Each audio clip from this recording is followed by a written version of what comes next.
Saya coba akan menjawab beberapa pertanyaan terkait dengan bulan musik di GKI Kayu Putih dan juga musik secara umum. Kenapa kita memuji Tuhan dengan nyanyi? Kenapa kita bernyanyi dalam kebaktian? Ya, memuji Tuhan itu sebenarnya bukan hanya dengan menyanyi, di mana musik itu menjadi bagian yang menyertai. Karena apa? Karena kehidupan kita sendiri kan sebenarnya merupakan puji-pujian bagi Tuhan. Tetapi memang kata memuji Tuhan sendiri sering sudah menunjukkan pada aktivitas tertentu, yaitu menyanyi, ya. Menyanyi bagi Tuhan. Padahal memuji Tuhan sendiri kalau mau sejajar dengan itu, ya ada menyanyi, ya. Orang juga bisa memuji Tuhan dengan apa? Dengan melukis. Orang bisa memuji Tuhan dengan memahat atau dengan pahatan, dengan karya instalasi, ya, dan dengan macam-macam yang lain. Nah, tetapi musik dan nyanyian mungkin itu yang paling lazim, ya, yang paling familiar. Kita bisa memuji Tuhan baik dalam keseharian, ya, dengan menyanyi, dengan bermusik itu. Khususnya juga di dalam ibadah-ibadah atau kebaktian kita. Setiap bulan Agustus, GKI Kayu Putih merayakan bulan musik. Bulan musik GKI Kayu Putih itu apa sih, Pak? Ya, seperti namanya, bulan musik. Ya, berarti kita memang menggali lebih dalam, memberikan perhatian lebih baik terhadap musik dalam ibadah, khususnya musik Nusantara, ya. Musik milik kita yang coba digali, dieksplor untuk mendukung kebaktian kita. Dan mungkin nanti bukan hanya musik saja, ya, tapi juga berkaitan dengan seni, berkaitan dengan budaya, ya. Bulan musik, bulan seni, bulan budaya. Apa tema bulan musik kali ini? Temanya, biarlah segala bangsa memuji Dia. Ini kan sebenarnya relate dengan keanekaragaman musik yang coba diangkat, yang merupakan kekayaan bangsa, ya, kekayaan yang kita miliki.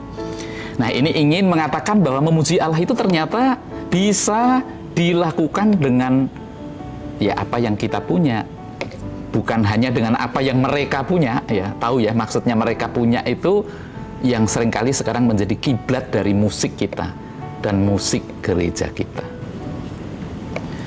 Kenapa musik menjadi bagian yang penting dalam ibadah umat Kristiani dibanding dengan umat beragama lain? Ya, sebenarnya kalau bicara tentang musik, bicara tentang nyanyian itu bukan menjadi milik kita saja sih. Sejujurnya ya, karena di agama-agama lain pun juga begitu, supaya kita jangan jadi sombong seolah-olah hanya kita. Nah, kita misalnya ambil contoh saudara-saudara kita Buddhis itu, mereka dalam kebaktiannya, mereka juga pakai istilah kebaktian, itu juga ada musik dalam ibadah mereka. Bahkan mereka, saya pernah lihat, punya paduan suara yang tidak kalah keren daripada paduan suara yang ada di gereja. Bagus sekali. Hanya saja mungkin hanya kekristenan yang banyak memberikan perhatian khusus kepada musik dan nyanyian. Ya. Ini tentu tidak terlepas dari sejarah kemunculan dari musik dan nyanyian gereja itu sendiri. Ya. Boleh dikatakan bahwa musik gereja itu kan berjalan seiring dengan kemunculan gereja itu sendiri. Bahkan jauh sebelumnya, sebelum gereja itu ada, di dalam perjanjian lama, di dalam Alkitab perjanjian lama misalnya, musik dan pujian itu memang juga tidak bisa terlepas dari peribadahan Israel. Kenapa musik sangat mempengaruhi emosi kita?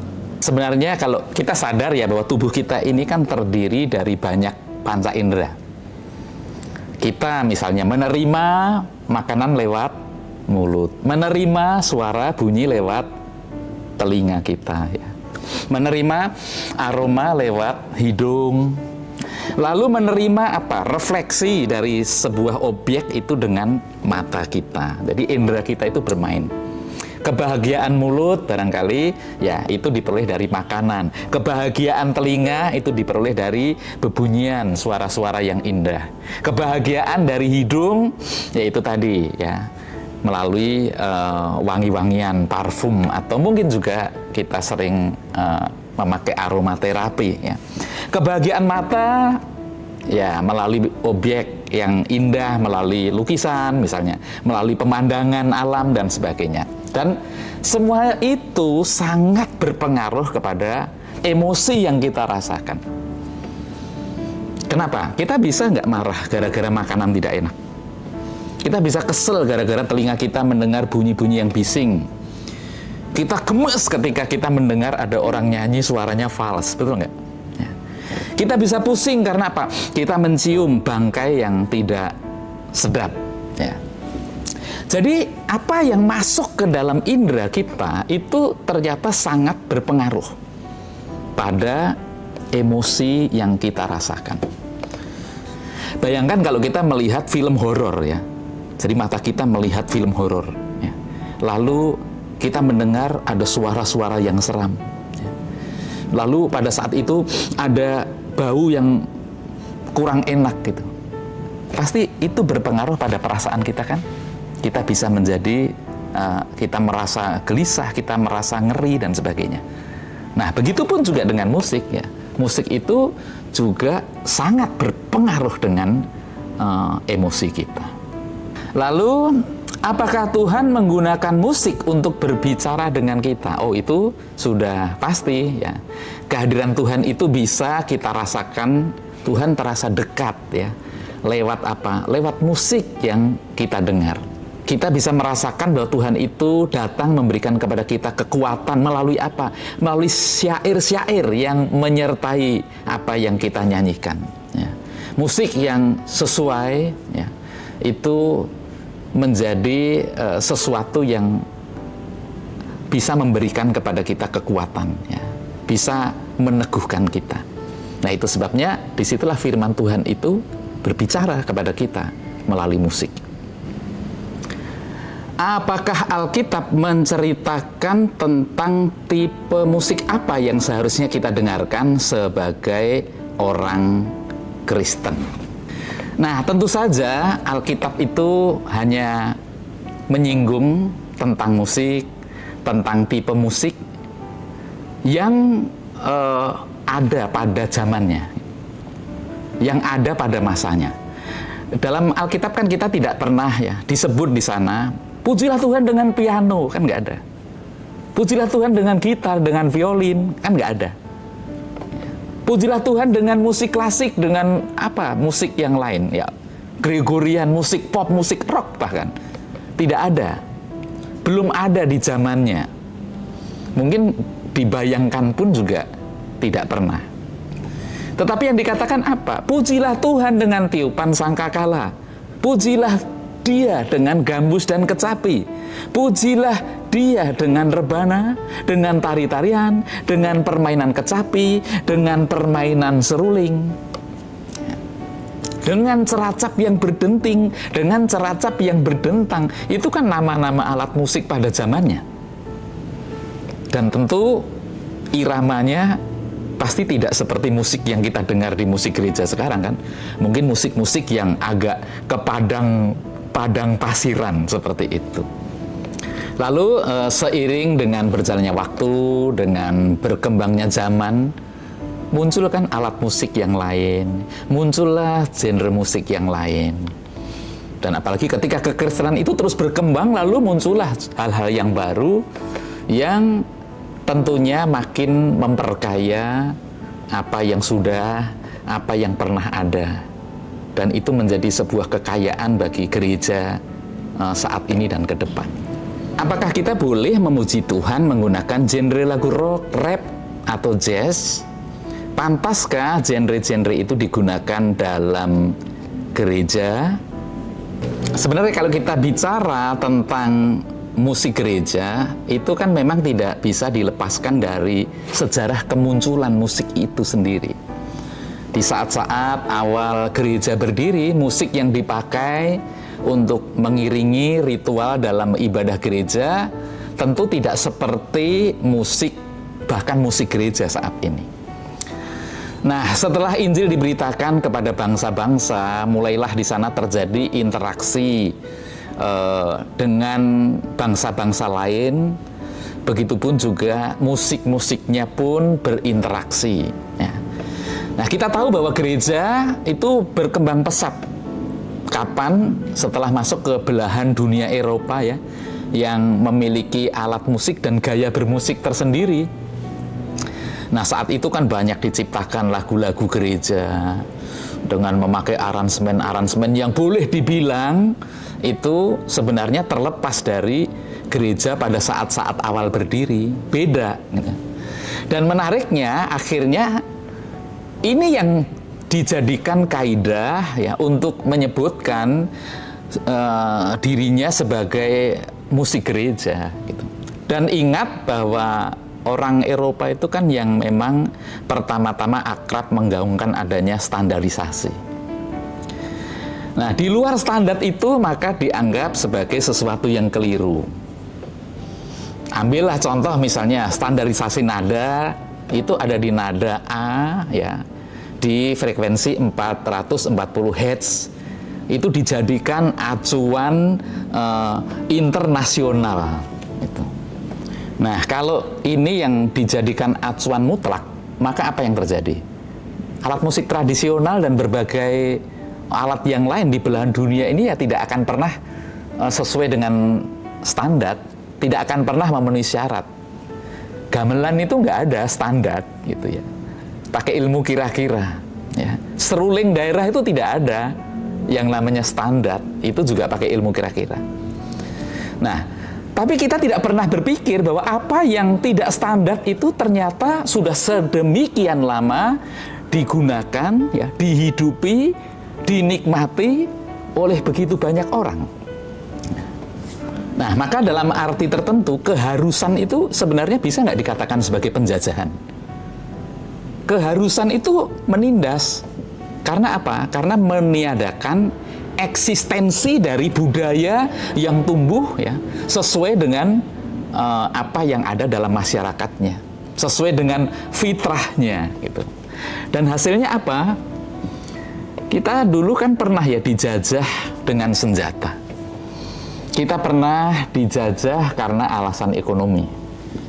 Ternyata kita juga dijajah dalam cara penghayatan iman oleh apa yang sebenarnya hanyalah salah satu produk dari budaya di dunia.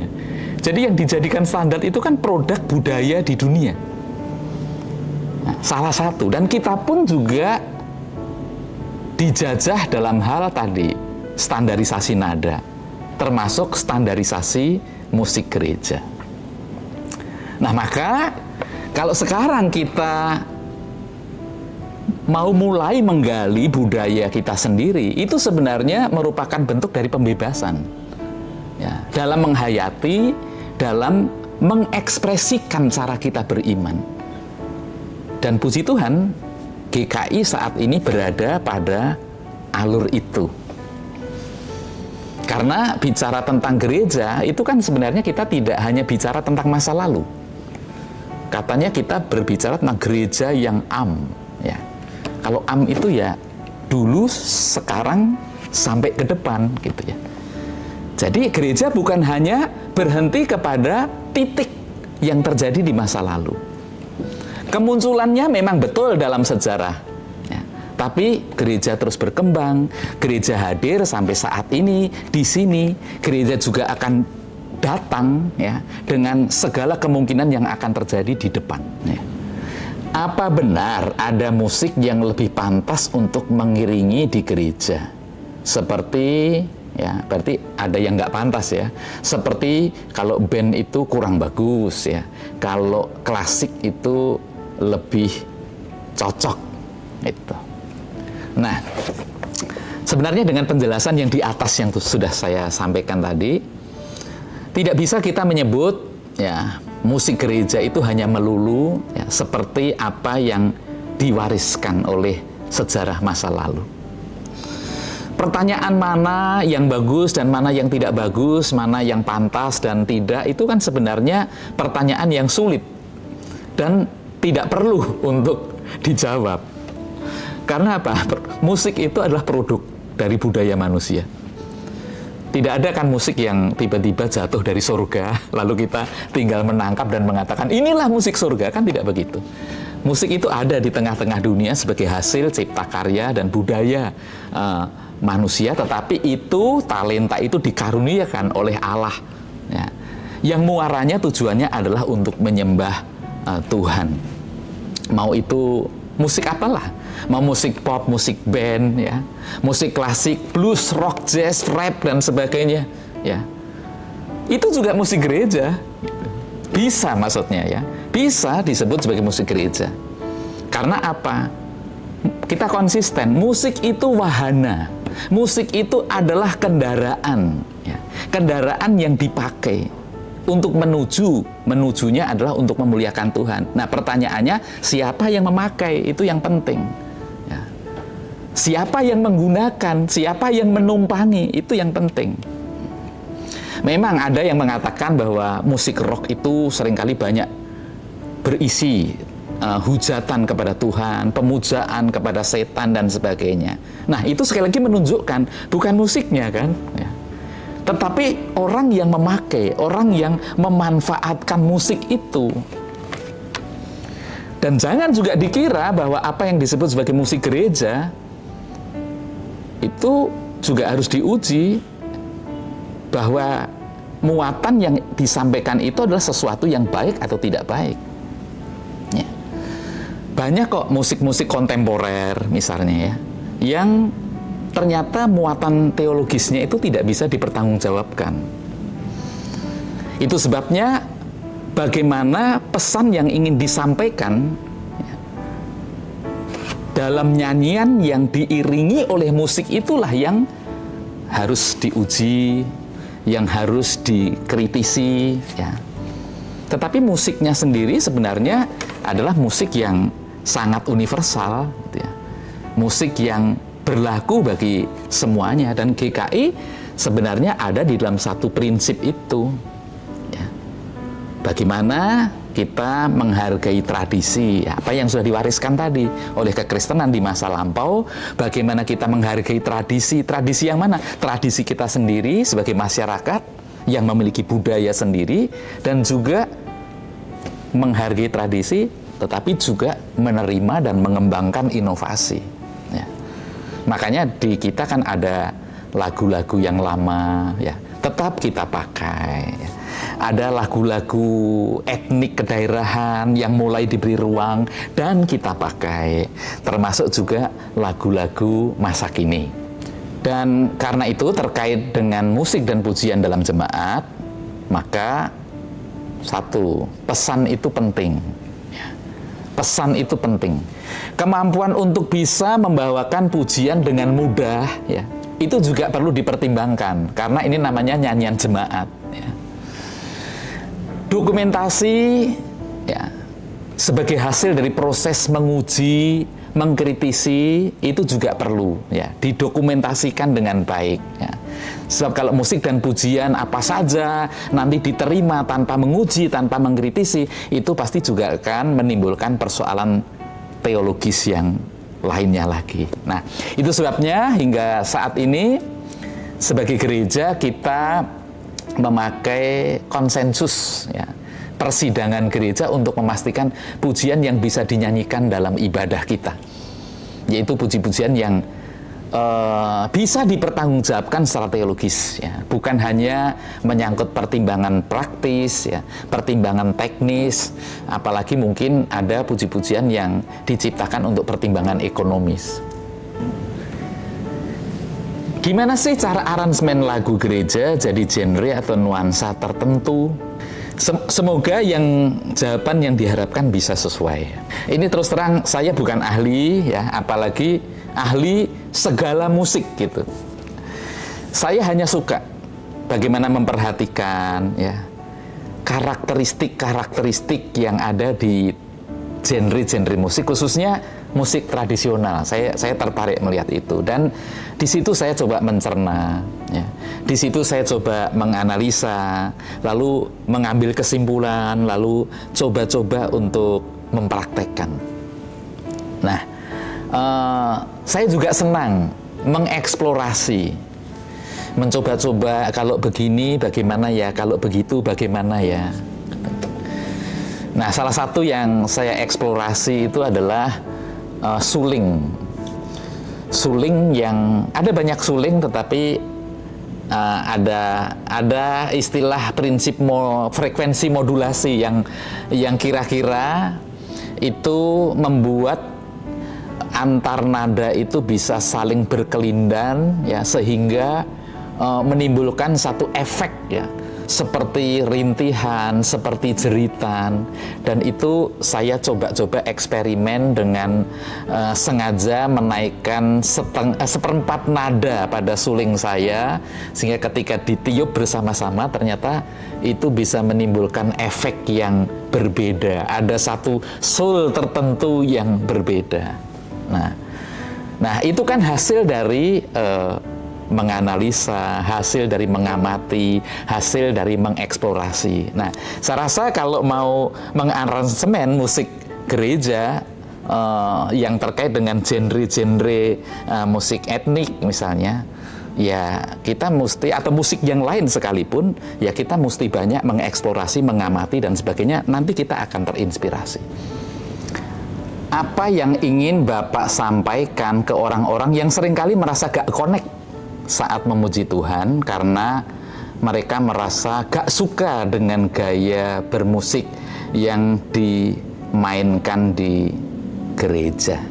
Pada hakikatnya orang sering membuat ketentuan berdasarkan apa? Selera, berdasarkan preferensi ya, yang kadang-kadang bisa segera berubah menjadi resistensi.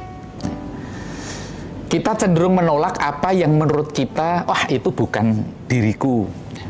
Apa yang menurut kita tidak sesuai dengan seleraku. Nah, percayalah kalau cara berpikir seperti ini yang kita pakai, maka kita tidak akan pernah mendapatkan apa-apa. Tidak akan pernah merasakan apa-apa. Karena apa? Karena orang-orang akan selalu berpikir bahwa apa yang tidak sesuai itu menjadi yang lebih utama daripada apa yang sesuai. Dan yang sesuai itu sebenarnya pada prakteknya tidak akan selalu ketemu, dan kalaupun ketemu bisa segera berlalu. Karena segera setelah kita menemukan apa yang sesuai, biasanya kita akan bertemu dengan yang namanya kebosanan. Kita akan bertemu dengan yang namanya stagnan. Dan itu rasanya harus kita akui, itulah natur kita. Nah, oleh sebab itu, mengubah cara berpikir kita itu penting. Bukan situasi yang menentukan isi hati kita, ya. Bukan selera yang menentukan bagaimana penerimaan kita, karena kata kuncinya itu adalah hati kita. Kalau hati kita belajar untuk bisa menerima, ya, belajar untuk mencari apa yang menjadi maknanya, pasti sejelek apapun musik, katakanlah ya, sesederhana apapun musik ya, itu kita bisa kok menemukan hal-hal yang tetap menarik, di mana kita bisa berefleksi, di mana kita bisa tersentuh ya, di mana kita bisa menemukan makna di dalamnya, dalam segala keterbatasan yang ada. Musik tradisional misalnya ya, itu biasanya sederhana. Musik Timor itu bagi saya, yang saya perhatikan, saya amati, kekuatannya kan ada di perkusinya. Dan kadang-kadang tabuhan, pukulan dengan cara yang sederhana itu bisa memberikan makna tersendiri dalam pujian yang kita nyanyikan. Sebaliknya jujur, saya sering mendengarkan musik gereja ya, yang megah, yang apa, haleluya, Handel misalnya, yang menggema. Tapi hati saya mendengarkannya biasa-biasa saja ya. Karena ya sudah biasa gitu ya. Tapi itulah ya misteri dari sebuah musik, kadang-kadang kelebihannya itu terletak pada kesederhanaannya. Maka ketika kita tidak menghargai kesederhanaan, kita bisa melewatkan ada sesuatu yang menarik, yang sebenarnya bermakna. Jadi sekali kuncinya terletak pada hati kita ya. Terletak pada hati kita yang mau mengolahnya. Jadi biarpun kita mungkin punya selera ya, biarpun kita punya preferensi, tapi jangan sampai itu menutup hati, menutup mata untuk kita seharusnya mau belajar, menerima, mengolah ya, dan pasti akan memperoleh pesan yang indah yang diberikan oleh Tuhan melalui musik dan puji-pujian itu. Jangan lupa like dan share dan subscribe di channel Sahabat GKI Kayu Putih.